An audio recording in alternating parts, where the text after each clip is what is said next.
Hi students and my friends, कैसे हैं आप लोग। आज के इस वीडियो में हम लोग डिस्कस करने वाले हैं एसएससी सीजीएल के क्वेश्चन पेपर को डिस्कस करेंगे। 16 अगस्त को जो पेपर हुआ है उसके सारे क्वेश्चंस को हम लोग डिस्कस करने वाले हैं। आप लोग जैसा कि जानते हैं सीजीएल का एग्जाम चल रहा है। एक शिफ्ट में अगर कोई क्वेश्चन आए तो हो सकता है वो दूसरी शिफ्ट में भी रिपीट हो सकता है या फिर किसी दूसरे दिन भी वो रिपीट हो सकता है। तो ये वीडियो आप सबके लिए इंपॉर्टेंट होने वाला है। सारी क्वेश्चन को आप लोग देख लीजिए, या फिर आप एमटीएस की तैयारी कर रहे हो, सीएचएसएल की तैयारी कर रहे हो, तो वहाँ पर भी अगर जीएस पूछते हैं तो हो सकता है आपको यहाँ से कुछ क्वेश्चन वहाँ पर देखने को मिल जाए। तो चलिए हम लोग वीडियो को स्टार्ट करते हैं। जैसा कि आप देख सकते हैं यहाँ पे मैंने कुछ क्वेश्चंस को लिखा है। आज हम लोग टोटल 25 क्वेश्चंस को डिस्कस करेंगे जो कि जनरल अवेयरनेस के क्वेश्चंस है। एसएससी सीजीएल 16 अगस्त को पूछे जा चुके हैं। सारे क्वेश्चंस को आपको मैं एक्सप्लेनेशन के साथ बताऊंगा। पहला क्वेश्चन आप देख सकते हैं कि number of Padma Vibhushan winners 2021 में। देखिए ये करंट अफेयर्स का एक क्वेश्चन पूछा गया था। क्या पूछ रहा था इसमें कि आपको बताने हैं total number of winners, Padma Vibhushan total कितने लोगों को मिला है 2021 में। तो ये बहुत ही सिंपल क्वेश्चन था, डेटा बेस्ड क्वेश्चन था। तो आप लोग जो है करंट अफेयर्स में अब जब पढ़ रहे हैं तो पद्म विभूषण, पद्म भूषण, पद्मश्री, ये तीनों जो है आप लोग याद कर लीजिए। उसमें कुछ इंपॉर्टेंट नेम्स को याद कर लीजिए। जैसा कि इसमें था कि टोटल कितने लोगों को मिला है, तो इसका सिंपल आंसर हो जाएगा टोटल 7 लोगों को मिला है ये, ठीक है। दूसरा क्वेश्चन भी जो है वो करंट अफेयर्स से ही था और उसमें भी यही पूछा था कि पद्म विभूषण किसको मिला है। यहाँ पे पहले में तो पूछा था कि टोटल कितने लोगों को मिला है, दूसरे में ये पूछा था कि किसको मिला है। Former prime minister of which country got Padma Vibhushan 2021। Option वहां पे दिया हुआ था कि किस कंट्री के फॉर्मर पीएम को पद्म विभूषण 2021 मिला है। ऑप्शन दिया हुआ था बांग्लादेश, श्रीलंका, नेपाल, जापान। तो जैसे कि आप लोगों को मालूम है इसका आंसर जापान है। जापान के जो इससे पुराने वाले प्राइम मिनिस्टर थे उनको मिला है, जिनका नाम शिंजो एबे है, उनको जो है पद्म विभूषण मिला है। तो इसका आंसर हो जाएगा जापान। वहाँ पे कंट्री का नेम पूछा था आपसे, पर्सन नेम नहीं पूछा था। वहाँ पे पूछा था कि किस कंट्री के फॉर्मर पीएम को पद्म विभूषण मिला है, तो इसका आंसर जापान हो जाएगा। उसके बाद दूसरा क्वेश्चन ये था कि member of quad group. 4 option दिए हुए थे, उसमें से आपको बताना था कि इन चारों में से कौन से क्वाड ग्रुप के मेंबर नहीं हैं। जैसे कि वहाँ ऑप्शन दिया हुआ था जापान था, कनाडा था, इंडिया था, यूएस था। तो जैसा कि आपको मालूम है क्वाड ग्रुप में जापान है, इंडिया है, यूएस है, ऑस्ट्रेलिया है। तो ऑप्शन में जो था कनाडा, वो इसका आंसर नहीं होगा क्योंकि कनाडा जो है वो क्वाड ग्रुप का मेंबर नहीं है, ठीक है। उसके बाद दूसरा क्वेश्चन था कि स्टडी ऑफ फंजाई को क्या कहते हैं। तो इसका आंसर, ये क्वेश्चन बहुत बार रिपीट भी हो चुका है, इसको आप लोग याद कर लीजिए। इसको हम लोग कहते हैं माइकोलॉजी, ठीक है। इसको कहते हैं स्टडी ऑफ फंजाई को हम लोग कहते हैं माइकोलॉजी। इसका आंसर हो जाएगा। दूसरा क्वेश्चन ये था कि बोरेल वाइल्ड लाइफ सेंचुरी। देखिए वाइल्ड लाइफ सेंचुरी से भी क्वेश्चन आ रहे हैं। ऑप्शन दिया हुआ था कि ये किस स्टेट में है। ऑप्शन था जैसे आसाम, उड़ीसा, वेस्ट बंगाल, कर्नाटका। तो इसका आंसर हो जाएगा आसाम। ये वाइल्ड लाइफ सेंचुरी जो है वो आसाम में है, ठीक। उसके बाद कॉर्प्स ऑफ 40 और तुर्काने चहलगानी। देखिए ये कह रहा है कि ये क्या चीज़ थी और किसने इसको फाउंड किया था। तो देखिए ये जो है फाउंड किया था, इसके फाउंडर जो थे वो कुतुबुद्दीन ऐबक थे, लेकिन इसको मॉडिफाई किया था इल्तुतमिश ने। तो इसका आंसर जो हो जाएगा, जिन्होंने इसको फॉर्म किया था वो हो जाएगा कुतुबुद्दीन ऐबक, क्योंकि इसको बाद में मॉडिफाई किया था इल्तुतमिश में। लेकिन इसका आंसर क्या हो जाएगा कुतुबुद्दीन ऐबक, क्योंकि उन्होंने इसको फाउंड किया था। इसमें क्या होता था कि इसमें 40 जो है नोबल्स थे जो कि जो है एडमिनिस्ट्रेशन करते थे, सुल्तान के ऑर्डर्स को फॉलो करते थे, ठीक है। तो वो जो है इसको किसने फॉर्म किया था, इसको फॉर्म किया था कुतुबुद्दीन ऐबक ने। उसके बाद नेक्स्ट क्वेश्चन था चहर चमन ऑथर। चहर चमन जो बुक है इसके ऑथर कौन थे। तो देखिए इसके जो ऑथर थे वो मुंशी चंद्र भान लाहौरी, मुंशी चंद्र भान लाहौरी। ये जो है किताब इन्होंने लिखी है। इसको इन्होंने 4 चैप्टर्स में इस किताब को लिखी है। 4 इंडिपेंडेंट चैप्टर्स हैं। इन चारों चैप्टर्स में इन्होंने डिस्क्राइब किया अचीवमेंट्स ऑफ द शाहजहाँ का जो पीरियड था, मुगल पीरियड था, उसमें उनके क्या अचीवमेंट्स थे उस चीज़ को डिस्क्राइब किया है। शाहजहाँ के डेली रूटीन को डिस्क्राइब किया है। तो इसके ऑथर कौन थे, मुंशी चंद्र भान लाहौरी, जिनका पेन नेम जो है ब्राह्मण भी कहा जाता है। इन्होंने ये किताब लिखी है चहर चमन, ठीक है।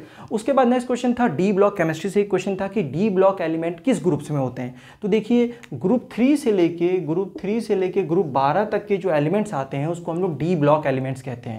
उसके बाद ये क्वेश्चन था कि सेमीकंडक्टर से क्वेश्चन था। सेमीकंडक्टर ऑप्शंस दिया हुआ था, आपको बताना कि था कि इनमें से कौन से सेमीकंडक्टर एलिमेंट्स हैं। तो जो ऑप्शन दिया हुआ था उसके अकॉर्डिंग इसका आंसर हो जाएगा गैलियम, क्योंकि गैलियम जो है वो ऑप्शन में मौजूद था, बाकी जो ऑप्शन थे वो सेमीकंडक्टर नहीं थे। गैलियम होता है, जर्मेनियम, सिलिकॉन भी होता है, लेकिन ऑप्शन में जो है वो गैलियम दिया हुआ था। उसके बाद नेक्स्ट क्वेश्चन था फ्लोरिकल्चर, सेरिकल्चर, विटिकल्चर। इस तरह का एक क्वेश्चन था जिसमें से आपको ये तीनों चीज़ पता होनी चाहिए कि फ्लोरिकल्चर, सेरिकल्चर, विटिकल्चर को क्या कहते हैं। फ्लोरिकल्चर में होता है जिसमें कल्टीवेशन ऑफ फ्लावर्स करते हैं, इसकी स्टडी करते हैं। सेरिकल्चर में कल्टीवेशन ऑफ सिल्क करते हैं। विटिकल्चर में हम लोग कल्टीवेशन ऑफ ग्रेप वाइन्स करते हैं। ठीक है, तो ये तीनों बहुत इंपॉर्टेंट है, इसको आप लोग याद कर लीजिए। देखिए उसके बाद जैसे कि मैं आपको बता चुका हूँ करंट अफेयर से 3 क्वेश्चन आ गया। ठीक, उसके बाद जो है एक मुगल पीरियड से क्वेश्चन आ गया, उसके बाद केमिस्ट्री से 2 क्वेश्चंस थे, उसके बाद एक वाइल्ड लाइफ सेंचुरी से क्वेश्चन था, उसके बाद एक हेडक्वार्टर से क्वेश्चन आया था। ये क्या था, headquarter of international hockey federation कहाँ पे है। तो अब आपको जो है हेडक्वार्टर्स भी याद रखने। देखिए 15-20 जो हेडक्वार्टर वो बहुत इंपॉर्टेंट है। कोई भी एग्जाम आप दे रहे हो जहाँ पे जीएस आता है वहाँ पे हेडक्वार्टर से क्वेश्चन आपको मिल ही जाएगा, और बुक से भी मिल जाएगा। जैसा कि एक बुक से आ गया क्वेश्चन, दूसरा यहाँ हेडक्वार्टर से आ गया। इसमें ये पूछ रहा था कि इसका हेडक्वार्टर कहाँ है इंटरनेशनल हॉकी फेडरेशन का, तो इसका हेडक्वार्टर है स्विट्जरलैंड में। तो इसका जो है हेडक्वार्टर स्विट्जरलैंड में है। उसके बाद एक क्वेश्चन और था बुक से कि author of interpreter of Maldives, इसके ऑथर कौन है। 4 ऑप्शन दिए हुए थे जैसे कि झुंपा लाहिरी, अरुंधति रॉय, नायर। तो इसका आंसर हो जाएगा झुंपा लाहिरी। ये बहुत इंपॉर्टेंट क्वेश्चन है। झुंपा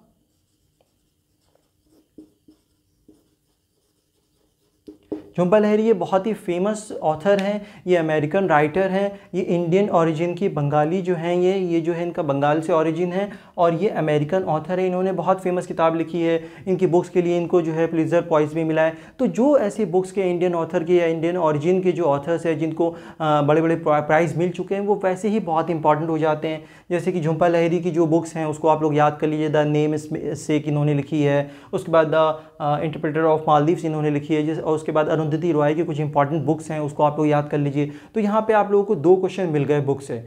उसके बाद एक क्वेश्चन था कि first vice president of India का क्या नाम था। ऑप्शन दिया हुआ था आपको से, बहुत ही सिंपल क्वेश्चन था, सब लोग जानते हैं, डॉक्टर सर्वपल्ली राधाकृष्णन, जिनको भारत रत्न प्राइज़ भी मिला है। तो इसका आंसर हो जाएगा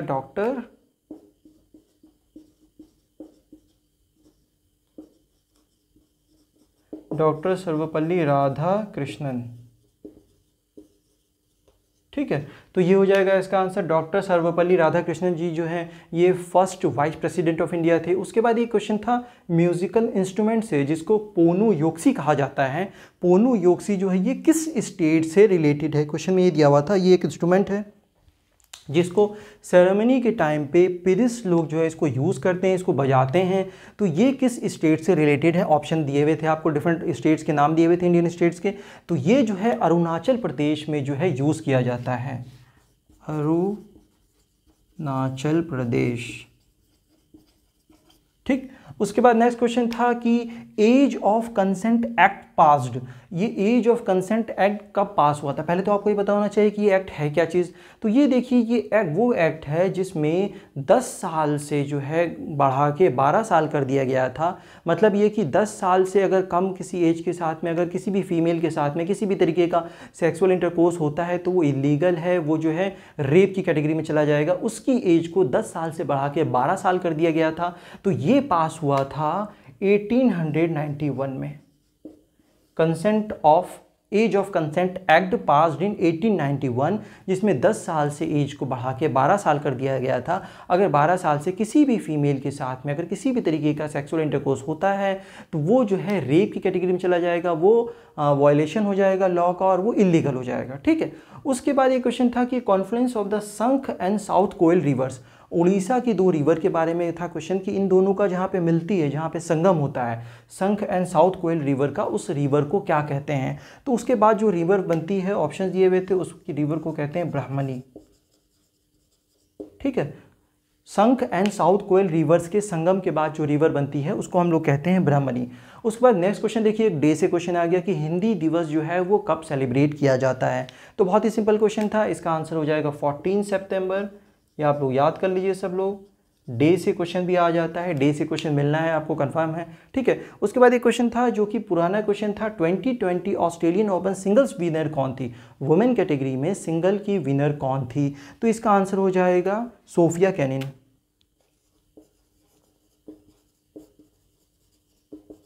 ठीक है, ये जो है आपके विनर थी 2020 Australian Open single women's honour थी, विनर थी। अगर मैन की बात करें तो उनका नोवाक जोकोविक है, लेकिन अगर वुमेन की बात करें तो सोफिया केनिन जो है वो इसकी विनर थी 2020 की। ठीक है, उसके बाद president of India parliamentary group जो है उसके प्रेसिडेंट कौन होते हैं?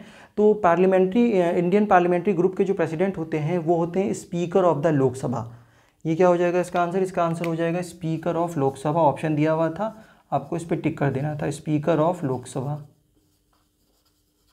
ठीक है, नेक्स्ट क्वेश्चन था कि ग्रीन एल्गाई का और क्या नेम होता है, ग्रीन एल्गाई को और क्या कहा जाता है? तो ऑप्शन दिया हुआ था, उसके अकॉर्डिंग जो हो जाएगा इसका क्लोरोफाइटा।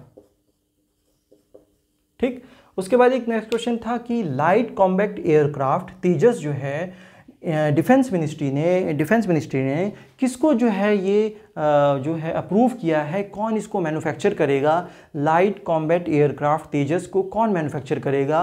तो ये जो है अप्रूव किया गया है, ये मिला है HAL को, हिंदुस्तान एरोनॉटिक्स लिमिटेड को मिला है, जो कि मैन्युफैक्चर करेगा लाइट कॉम्बैट एयरक्राफ्ट तेजस को।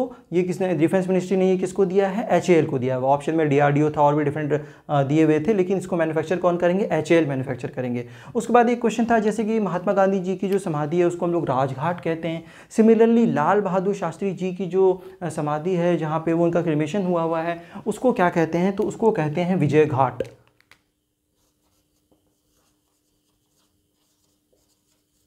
तो यहाँ पे हम लोगों ने कुछ जो है जनरल अवेयरनेस के कुछ क्वेश्चंस को डिस्कस किए जो कि बहुत इंपॉर्टेंट है, आने वाले आप लोगों के डिफरेंट शिफ्ट में या डिफरेंट डे के जो एग्जाम्स है उसमें आपको मिल सकते हैं। अब हम लोग कुछ इंग्लिश के क्वेश्चन को डिस्कस कर लेते हैं। देखिए इंग्लिश में जो है बहुत सिंपल पेपर था, चारों पेपर के कंपेरिजन अगर हम करें, general awareness, reasoning, aptitude, English, तो उन चारों में इंग्लिश का पेपर आसान आ रहा है। जीके का आपने पेपर देख लिया, जीएस का कुछ इसका ऐसा लेवल है। रीजनिंग जो है वो थोड़ी सी टफ थी, उसमें टेबल वाले 2-3 क्वेश्चंस थे जो कि इजी नहीं थे, पैटर्न इजी नहीं था, उसमें टाइम टेकिंग था। इसी तरीके से एप्टीट्यूड भी जो था उसके क्वेश्चंस जो है कैलकुलेटिव थे, डायरेक्ट नहीं थे। लेकिन इंग्लिश जो है चारों सेक्शन में इंग्लिश सबसे आसान थी। आप जो है मुश्किल से 5 से 7 मिनट में सारे क्वेश्चंस को पढ़ लोगे, अटैम्प्ट कर लोगे, अगर आपकी स्पीड अच्छी है तो। इसलिए इंग्लिश आसान है, इंग्लिश को आप बाद में ट्राई करो। पहले आप जो है ये जीएस कर लो, रीजनिंग कर लो, एप्टीट्यूड कर लो, उसके बाद लास्ट में आप चाहो तो इंग्लिश कर सकते हो 5 से 7 मिनट में। इंग्लिश के कुछ क्वेश्चंस बता देता हूँ, जैसे कि सिनोनिम एंटोनिम से बहुत ज़्यादा क्वेश्चंस आ रहे थे। 2 क्वेश्चन सिनोनिम से थे, 2 क्वेश्चन एंटोनिम से थे। सिनोनिम से जैसे क्वेश्चन था कि रिजुविनेट का क्या मतलब होता है, जैसे इसको रिफ्रेश भी कहते हैं, रिचार्ज भी कहते हैं। सिमिलरली जो है ईडियम से 2 क्वेश्चन आ गए थे। ईडियम से थे the apples of one's eye, ये क्या होता है? मतलब वो बहुत ज़्यादा किसी का कोई क्लोज होता है, डियर होता है, फेवरेट पर्सन होता है, उसको हम लोग कहते हैं the apples of my eye, the apples of one's eye. ठीक है, एक क्वेश्चन था टू द नाइन्स, एक ईडियम ये था कि इसका क्या मतलब होता है? टू द नाइन्स का मतलब होता है कि मतलब हाईएस्ट डिग्री पे परफेक्शन हो जिसमें, ठीक है, टू द नाइन्स में। तो ये एक ईडियम हो गया जिसमें ऑप्शन दिए हुए थे कि परफेक्शनिस्ट, तो एकदम परफेक्ट काम हो, ठीक है ना, टू द नाइन्स उसको कहते हैं। इस तरीके से the apple of one's eye एक ईडियम ये था। एक ईडियम एक था ग्रुप, एक था कि अगर किसी भी जो है कोई ग्रुप ऑफ मैन है या ग्रुप लोग जो हैं वो मैन या एनिमल के साथ ट्रैवल कर रहे हैं तो उस ग्रुप को क्या कहते हैं? तो उस ग्रुप को कहते हैं कारवा कहते हैं, CARAVAN ऑप्शन में दिया हुआ था। मतलब मैन जो ह्यूमन बीइंग है वो ट्रैवल कर रहा है एनिमल या व्हीकल्स के साथ में, तो उसको हम लोग कहते हैं कारवा। ठीक है, एक क्वेश्चन ये हो गया। एक क्वेश्चन था कि ग्रुप ऑफ चिकन को क्या कहते हैं? ग्रुप ऑफ चिकन को फ्लॉक्स कहते हैं, ठीक है, फ्लॉक कहते हैं। उसी तरीके से जो है इस तरीके से और भी बहुत सिंपल क्वेश्चन थे, बहुत ज़्यादा टफ नहीं थे। सिनोनिम एंटोनिम भी बहुत आसान था, आप इजली कर लोगे। ठीक है, एक क्वेश्चन था कि केओस का क्या होता है, एंटोनिम क्या होता है, केओस का ऑपोजिट वर्ड क्या होता है, एक क्वेश्चन ये था। तो इंग्लिश के क्वेश्चन बहुत आसान थे, आप इजीली उसको कर लोगे।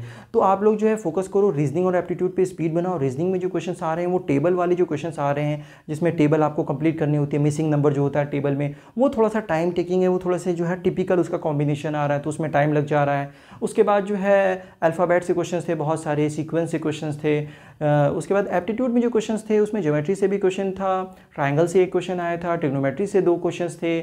उसके बाद जो है SICI से क्वेश्चंस थे, SICI के भी क्वेश्चन आ रहे हैं। उसके बाद और क्वेश्चंस जो थे मोस्टली वो जो थे वो मतलब आसान तो थे लेकिन उसमें टाइम लग रहा था, थोड़ा टाइम टेकिंग था। ठीक है, तो I hope all this questions are clear to you. आपको किसी में भी कोई डाउट हो किसी पेपर में या कुछ पूछना हो तो आप मुझसे पूछ सकते हैं। बने रहिए हमारे साथ, मिलते हैं नेक्स्ट वीडियो में। Thank you.